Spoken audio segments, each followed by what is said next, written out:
Great. Good afternoon again. As I'd mentioned, we're happy to be joined by Nicholas Kay, the Special Representative of the Secretary General for Somalia and the head of the UN Assistance Mission in Somalia, as well as by Mahamat Saleh Annadif, the Special Representative of the Chairperson of the African Union Commission for Somalia and the head of the African Union Mission in Somalia. Mr. Annadif will speak in French, but we have an interpreter next to him. The floor is yours. Okay. Right. Well, good afternoon, and thanks very much for coming. Let me just give you a few comments to begin with, explain why I'm here, and just a quick snapshot of how the situation in Somalia is. First of all, I'm here primarily to attend an informal interactive dialogue with members of the Security Council this afternoon, which is focusing on the AU and AMISOM, and that's why I'm here with my dear colleague, Ambassador Annadif.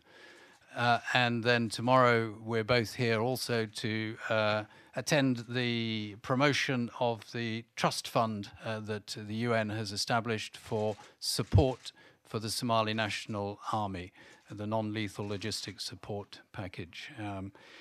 So those are the reasons why I'm here in New York. Just in brief, I left Somalia a few days ago, and I think we are at a time of some significant and quite remarkable success being made on the ground, particularly on the military campaign against Al-Shabaab, and that's something that Ambassador Annadif will definitely brief you on the progress on that. It's a unique collaboration, I would say, the African Union has with the United Nations in Somalia, a unique collaboration and also an extremely successful one to date. As the operation on the ground is progressing, it shows that there are new opportunities for us and for the federal government of Somalia. This is extending state authority of the government in the most significant geographic way since 2007 and the beginning of AMISOM's presence there. It is giving us the opportunity now to support the federal government to provide better lives for the people in these areas, 10 towns of which have now been made accessible. And it is a significant opportunity to disable and reduce the capabilities significantly of Al-Shabaab to pose terrorist threats in Somalia and in the region. Yes, it also throws up new challenges. The new challenges now that the government has access and control of 10 new towns across a geographically wide area, there is a challenge of mobility and access to these towns, particularly because Al-Shabaab are blockading many of the road routes giving access to these towns. So there's a great emphasis on the need for air assets and particularly helicopters to reach them. There is a challenge now to deliver effect on the ground to ensure that the federal government is able to provide better administration, better services for people on the ground. And there is also a potential humanitarian challenge that is thrown up by a combination of three things. One, Al-Shabaab blockading the land routes for supply of food to the towns. Second, the possible impact of the offensive on the planting and eventual harvesting. And third, the unknown climatic conditions. Somalia, as you know, had a terrible famine just over 2 years ago in which 500,000 people died. We are not in that situation yet, but we are watching extremely carefully the evolution of the situation over the next couple of months. And I have to say that the humanitarian funding for this is looking very low. The consolidated appeal was launched for $933 million. So far, only 12% of that has been funded, just over $100 million. If we were to face an acute food problem in the next few months, we do not have the money in the kitty to respond. So it also throws up security challenges, as we see every day now in Mogadishu. Al-Shabaab are under pressure and they are resorting to more and more asymmetric tactics. And that is something I expect we will see for a while to come. So it's a moment of great new opportunities, but also some significant new challenges. And I think it's important that the international community and partners maintain their interest in Somalia and increase, if at all possible, some of the resources for both humanitarian, for the Somali National Army Trust Fund, and also continued support for AMISOM as well. Thank you. Allez-y, c'est bon. Non. Juste deux petites choses que je vais ajouter tout en partageant parfaitement ce que mon ami Kay vient de dire. So just two short things I will add while I'll share what my friend Nicolas Kay just said. Il y a à peu près une dizaine d'années, la Somalie en tant qu'État a pratiquement disparu. About 10 years ago, 15 years ago, Somalia as a state almost disappeared. Depuis 2012, les choses ont commencé réellement à se reconstruire. Since 2012, things have really started to be rebuilt again. Il y a un gouvernement qui est réellement représentatif, un parlement élu. There is a representative government, there's an elected parliament. Mais Al-Shabaab continue toujours à être une sérieuse menace. But Al-Shabaab remains a very serious threat. Des opérations militaires ont commencé pour l'anéantir définitivement. Military operations have started to annihilate it entirely. Mais c'est un groupe terroriste qui a appris à prendre en otage toute une population en la terrorisant, en recrutant les jeunes. Et depuis qu'il a été battu sur le plan frontal, il a adopté une guerre asymétrique. So, but it's a group that has learned to terrorize an entire population, especially by recruiting youth. And since it's been defeated on the battleground, it has adopted asymmetric tactics.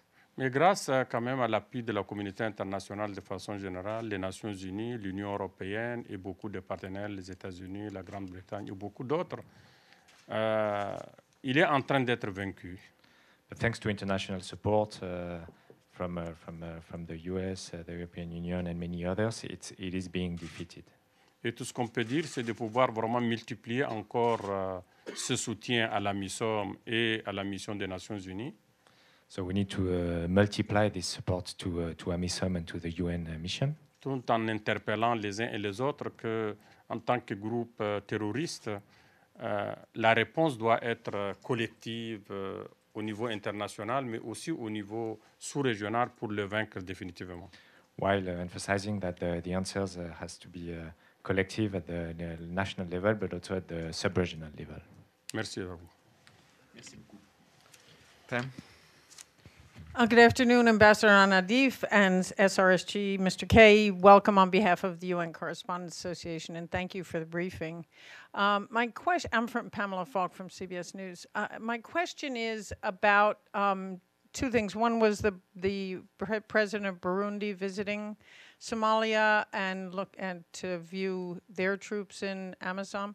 And the second was about a comment I think that was clarified, but I'd like to hear it from the SRSG, who made a comment yesterday at IPI, I believe it was, saying that something to the effect, I am deeply conscious that if we make a mistake or if there is a significant attack, we would have to leave. Now, the spokesperson did clarify, but what is it that you feel will keep you in the country if there are these kind of attacks?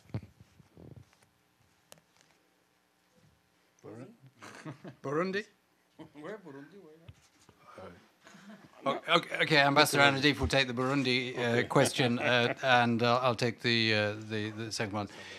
Yes, in my comments yesterday at the US Institute of Peace, I was really talking about the Al-Shabaab's clear intent, which is to drive away the international community, including the United Nations. They've targeted us in the past. They've said that they will continue to target us indeed.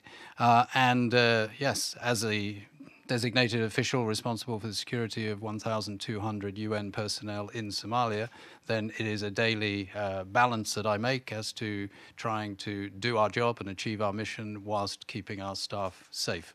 It's something I take extremely seriously. The UN has no intention to withdraw from Somalia. Quite the opposite. We are expanding our presence on the ground. As we speak, we have more people and more UN agencies present in Mogadishu and elsewhere in Somalia.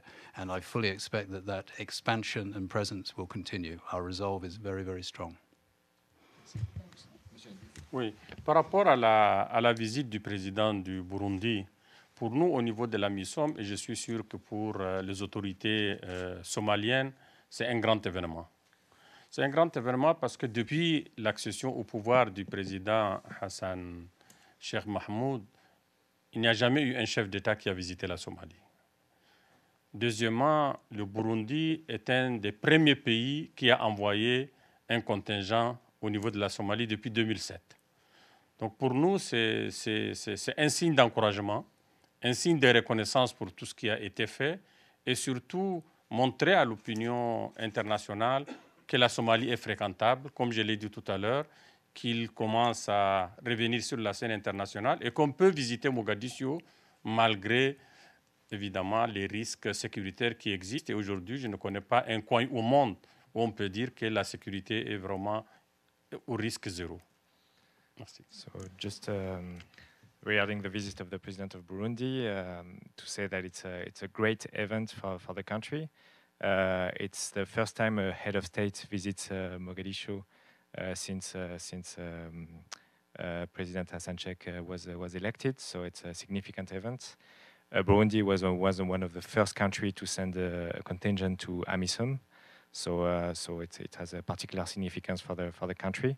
It's also a good sign for Somalia. It shows that one can visit Somalia, and that it's not risk-free, of course, but there's no such place in the world where there is a zero risk country. Just as a follow-up, how many? I've seen different numbers. How many troops are currently of Burundi in AMISOM? Le Burundi, pour le moment, a 5338 militaires.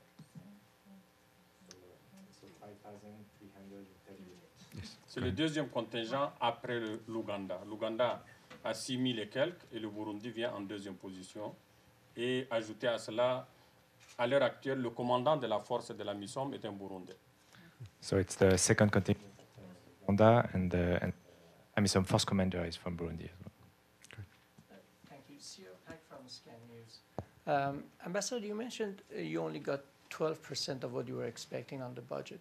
If you want to pinpoint what is the problem, how you pinpoint it? Thank you. Okay. This is the consolidated appeal for humanitarian work in Somalia.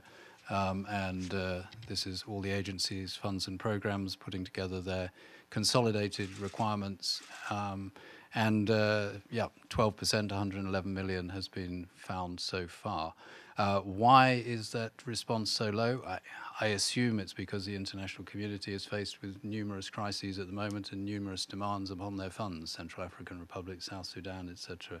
It may also be a little combination of Somalia is no longer in the headlines, despite the fact that the humanitarian situation there is very severe. More than 1 million people each day are still fed by the United Nations in Somalia. 1 in 7 children under the age of 5 is severely malnourished. 50,000 children at any one time are in danger of death from malnourishment. There is an ongoing humanitarian crisis in steady state in Somalia, which requires a response from the UN. And as I warned earlier, we are not sure in the next 2 or 3 months whether that will become significantly worse as a combination of Al-Shabaab's actions and also potential climatic factors. Matthew? Thanks a lot. Matthew Lee, Inner City Press, on behalf of the Free UN Coalition for Access. Thanks for the briefing. I wanted to ask about the Guard unit, the Ugandan troops that are being deployed. I understand that they're on their way, but in the run-up to it, the spokesman for AMISOM, Ali Aden Humed, had said they're not part of AMISOM. We don't know what they are, and referred to some secret negotiation between the UN. So I wanted to know, what is the status between AMISOM and this Guard unit? Will they work together? And I also wanted to ask you about Somaliland. I know that you said recently that Somaliland retains its personal sense of sovereignty or independence, and this will go on for some time. But what's the status of airspace? Can UN humanitarian flights get in? And kind of what's the plan for your mission and for the country to deal with Somaliland and its aspirations? Thanks. Thank you, Matthew. Yeah, the Guard unit has started to arrive. This is 410 strong Guard unit, which is being supplied by Uganda. This is a UN Guard unit, and they will be there to protect UN staff, all UN staff in Mogadishu, static security, and they will be working certainly very closely with our AMISOM partners and colleagues who have been very fully involved and in the planning of this mission. So we're very much looking forward to having the Ugandans there. It should allow us to operate safely as the UN, and will be general support, I think, for the international effort to bring peace to Somalia. Somaliland, yeah, at the moment, we're absolutely clear, obviously, on the international legal position vis-à-vis Somaliland. It's not a recognized state by anyone, but they have a very strong sense of their own statehood and aspirations to independence. The UN operates in Somaliland. Agencies, funds and programs operate there normally. Humanitarian flights are able to operate there. There is an ongoing discussion between Somaliland and the Somalia government of Mogadishu authorities. The Turkish government is facilitating those talks. Part of those talks is looking at technical matters such as airspace management, and I think it's a very good thing that these talks are happening and focusing on areas of mutual interest, which will hopefully build confidence between the two parties. Errol, and then we'll make our way back. Thank you. For Mr. Kane and the Secretary Kane, my name is Errol Avdovich. I'm with Web Public Press. I would kindly ask you to put a little bit more, to clarify a little bit more on the challenges that the Somali National Army is facing, and if you can put a little bit more figures of how much do you expect, I mean, that trust fund that should be established here within the UN, and what are the figures, either in money or something else, even in weapons or so? Thank you. And Ambassador Annadif, who AMISOM works, of course, in joint operations with the Somali National Army, and may have things to add. But the planning figure for support for the Somali National Army is for providing non-lethal logistical support for 10,900 Somali National Army. This is a result of the Security Council Resolution 2124 from last year that authorized for the first time the UN to provide non-lethal support for Somali National Army, conducting joint operations with AMISOM and in compliance with the Secretary General's human rights due diligence policy. And so far, the support is being given to about 3,600 of the Somali National Army who are undertaking refresher training, including training on human rights and international humanitarian law, and prior to being deployed in joint operations. And we have estimated that an annual cost of this support, tents, food, water, fuel, transport, medevac in theatre, would be about $22 million a year. The trust fund that is launched for the SNA, Somali National Army, about a month ago, has so far received pledges of about $7 million. with 5 of that from the US government and about 2.5 from the UK government. Juste un petit élément. Bien sûr, excusez-moi. Juste par rapport à la formation, au soutien logistique de l'armée nationale somalienne, je voudrais ajouter un élément. So regarding the logistical support to the Somali National Army, I'd like to add one element. La majorité, sinon la totalité des opérations militaires que nous menons de façon concomitante avec le peu qu'il y a d'armée nationale somalienne. The majority, if not all, the military operations that AMISOM is leading is with the Somali National Army. Ils ont un rôle extrêmement important de par le fait que ce sont des Somaliens qui connaissent le terrain, qui parlent la langue et qui, quelles que soient les conditions, sont plus acceptés que d'autres. They have an extremely important role from the fact that they are Somali, they know the language, they know the terrain, and they are more easily accepted than others. Le deuxième élément, c'est que quel que soit ce que l'AMISOM ou les autres Africains vont faire en Somalie, tôt ou tard, nous serons appelés à quitter la Somalie. The other element is that whatever AMISOM or other partners do in Somalia, at some point in time, we will have to leave Somalia. Il est donc important de former une armée nationale somalienne bien équipée, bien formée, qui doit assurer la relève une fois que l'AMISOM se retire. It is therefore important to train a Somali National Army that's well trained, well equipped, so that it can take over when AMISOM and partners withdraw. Donc, c'est un élément extrêmement important. Hi, I'm Kevin Kelly. I write for the East African in Nairobi. Question for Ambassador Kay and for Ambassador Annadif. Yesterday at the U.S. Institute of Peace, you highlighted the difficulties that AMISOM is facing because of lack of helicopters, lack of air support. You said it was disturbing, distressing, I think, that no AU member state had come forward to offer air support to AMISOM. And then for Ambassador, I'd like you to comment some more on that and say what the difference would be if you had air support. And for Ambassador Annadif, can you tell us how many AMISOM troops have died in Somalia since the start of the mission?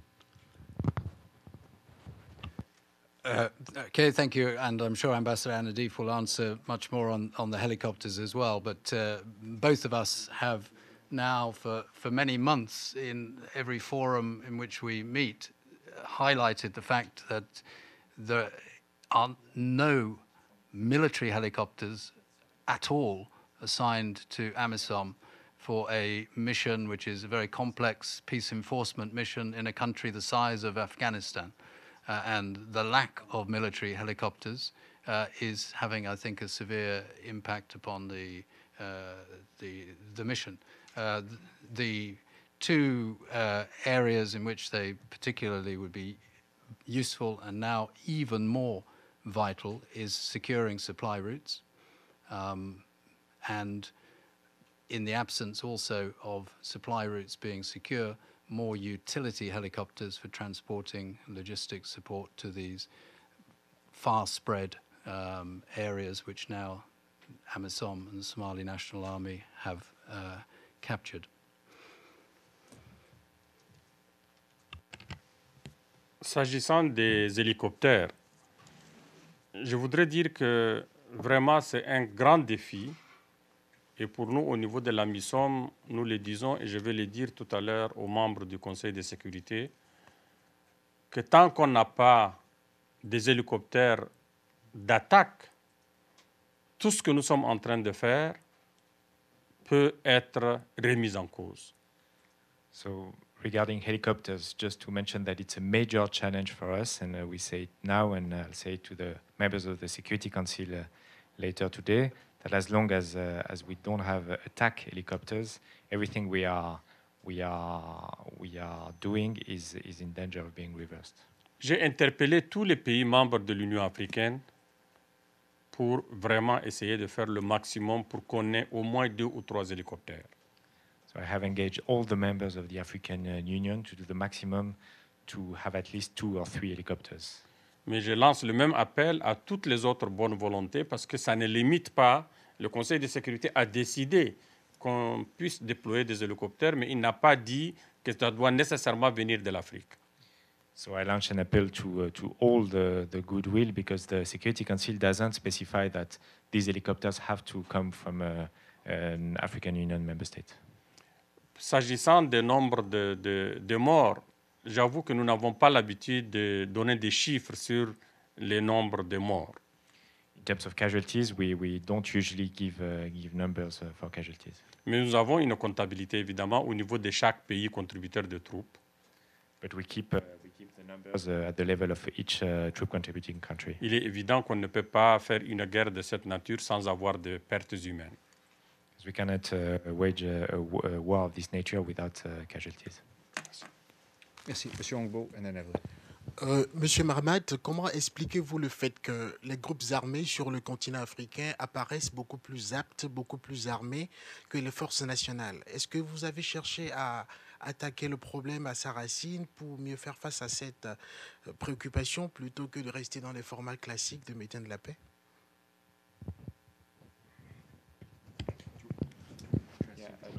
How do you explain that the African troop contributing countries are better trained and better performing than the Somali National Army, and how do you think we should address that? C'est une question assez importante, et je viens de le dire tout à l'heure, que la question du terrorisme est devenue une question mondiale. Elle dépasse les frontières. It's an important question, and as I said before, the question of terrorism goes beyond the Somali boundaries. C'est pour cela que j'ai dit qu'elle nécessite une réponse globale qui dépasse aussi les frontières. This is why there's a need for a global answer that goes beyond the borders. Et s'agissant maintenant de l'explication pourquoi ils sont plus armés que certaines armées, même nationales dans certains pays, il est évident que la nébuleuse Al-Qaïda, aujourd'hui, a un pouvoir de nuisance qui, effectivement, et de loin, dépasse beaucoup de capacités des pays africains ou d'autres. It is obvious that the Al-Qaeda nebula has a power that goes beyond the capacity of some African countries individually. C'est toute une mafia et qui doit être combattue comme telle, et donc malheureusement ils ont beaucoup de moyens encore, et il faut anéantir le mal à la racine. It is like a mafia that has to be fought as such, and that has to be annihilated at the root. And then Joe. Yes. Do you have any more information on the Brit and the Frenchman from the drug? And secondly, that you've been keeping piracy, is that fueling northern economies, or is it not? Or has it died down a bit? There's still a stock exchange. Okay, thank you. Yes, on the very sad, tragic killing of two UNODC colleagues about 2 weeks ago, they were shot dead on arrival at Galkayo Airport in Puntland, and Al-Shabaab did not claim responsibility. In fact, they said it was not them. However, they welcomed the killing and encouraged others in their own organization to emulate it rather sickeningly. The investigation continues with the Puntland authorities leading the investigation.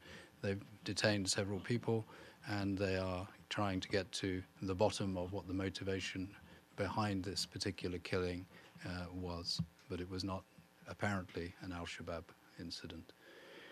The piracy is on the whole a great success story. As many of you will know, there has not been a successful pirate attack off the Somali coast now for 2 years.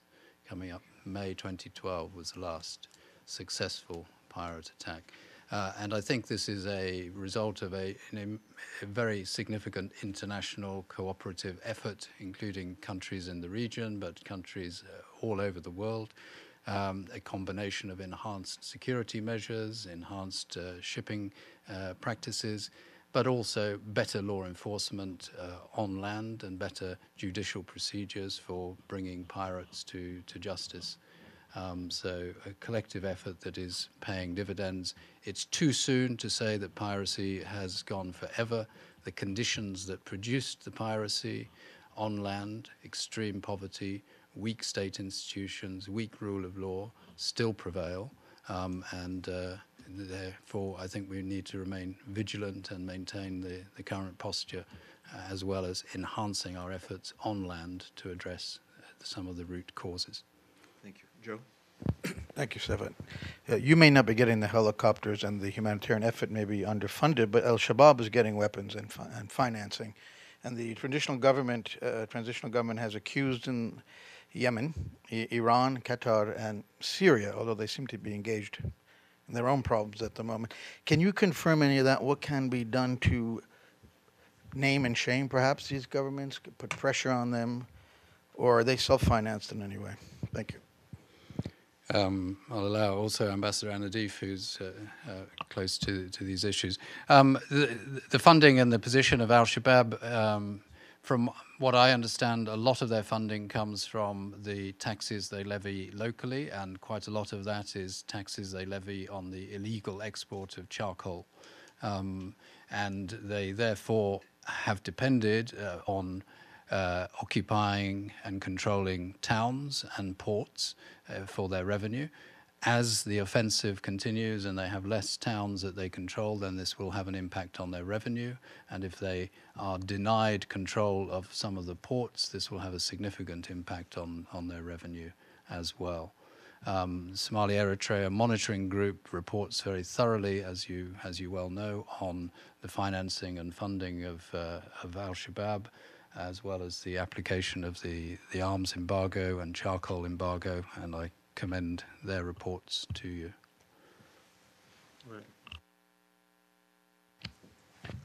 En tout cas, d'après les informations qui nous parviennent, la nébuleuse Al-Shabaab est surtout d'abord financée par Al-Qaïda.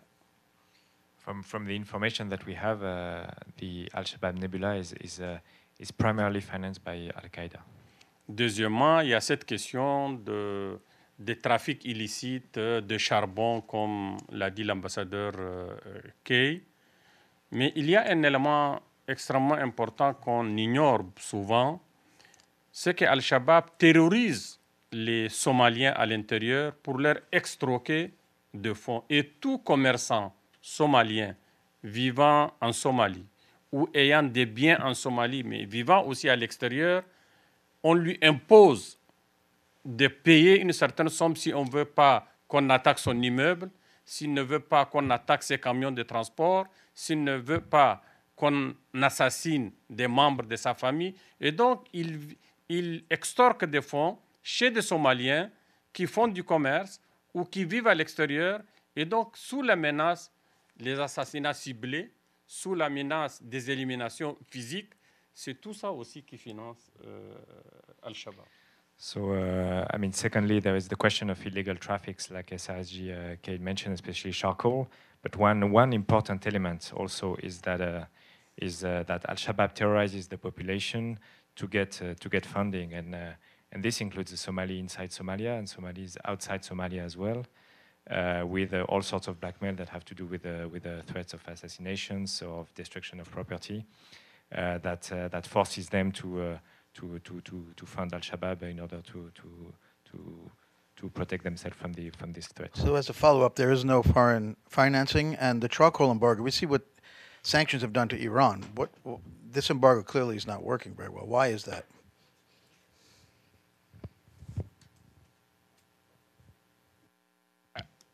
Moi, je crois qu'il faut des fois dire certaines choses. So sometimes we have to say certain things. Si le charbon s'exporte à partir de la Somalie de façon frauduleuse, c'est parce qu'il y a des clients ailleurs qui l'achètent. If charcoal is exported in a fraudulent manner from Somalia, it's because there are clients buying it. Et beaucoup de rapports indiquent là où ce charbon part. And a lot of reports indicate where the charcoal goes. On le trouve dans les marchés aux Émirats arabes unis, on le trouve à Oman, on le trouve en Arabie saoudite, mais on ne l'a pas trouvé en Iran, du moins jusqu'à là. It is in markets in Oman, in Saudi Arabia, but Emirates not Arab as far Unis. as United Arab Emirates, but not all the way to Iran. Donc ça existe et c'est une réalité. Donc s'il y a s'il y a une demande, il y a une offre. Mais il faut couper là où part l'offre. Le jour où il n'y aura pas quelqu'un qui va acheter le charbon venant de Somalie, il n'y aura pas de charbon qui va être exporté. So it's a market with a demand and an offer, and we need to cut the demand. And when there's no demand, the charcoal won't be exported anymore. Joseph Klein, Canada Free Press. Just to follow up on this funding issue, to what extent has abduction and ransoms paid to free kidnapped persons been a source of revenue, or has that decreased over time? And also illicit drugs and gun running, are those significant sources of funding for the terrorists?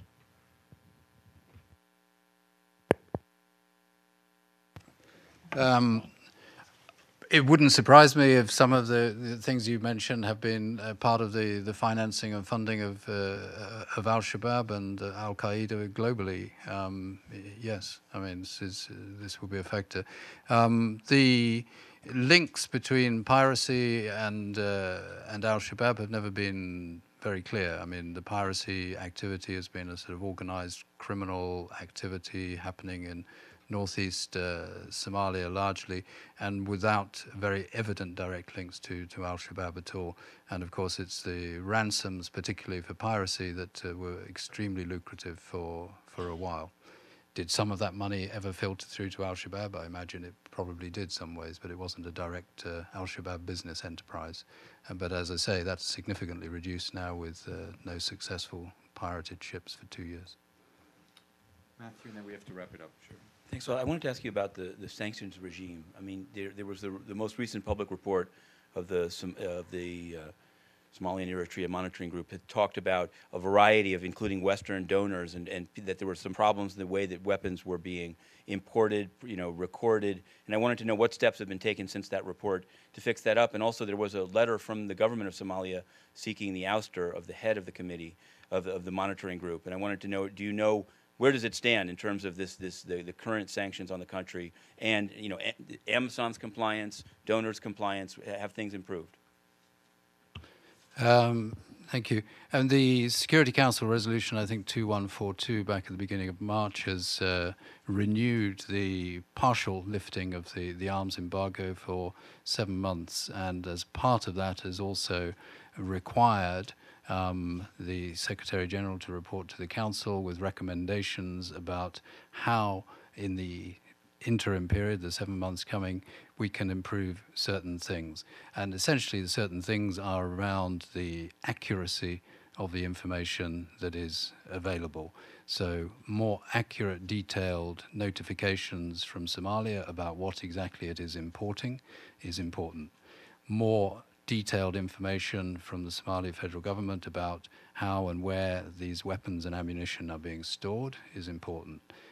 More detailed and accurate information about then who receives these weapons and arms, i.e. which Somali National Army security forces receive them, is indeed important and required. And there's a very good collaborative approach now with the federal government and the UN to try to assist them to meet that required detail of reporting. And I think there's a great willingness from the federal government to be clear and transparent. And I'm sure as the quality of the information improves, then the picture will become much less contested about what exactly has happened and is happening. Do you know if the request to oust the head of the monitoring group has been withdrawn? Would you know that? I haven't seen it. Okay. Follow-up on the trust fund, the 15% under or satisfied of the whole amount. What is not what is to be funded in that? That has nothing to do with AMISOM and any other kind of UN mission, correct?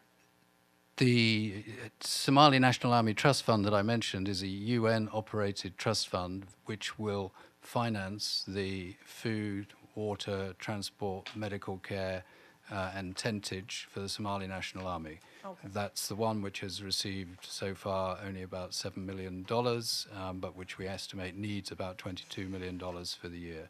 And no, separately yeah, to that, totally separately to that, I mentioned also the consolidated appeal for humanitarian agencies, which is well underfunded at about 12% of the money that they need. Thank you, and we'll leave you Afaf, the PGA spokeswoman. We've also got a handout which my colleague will give you about UNSOM if you want sort of information about what the mission is and doing. Here's one, but Ismini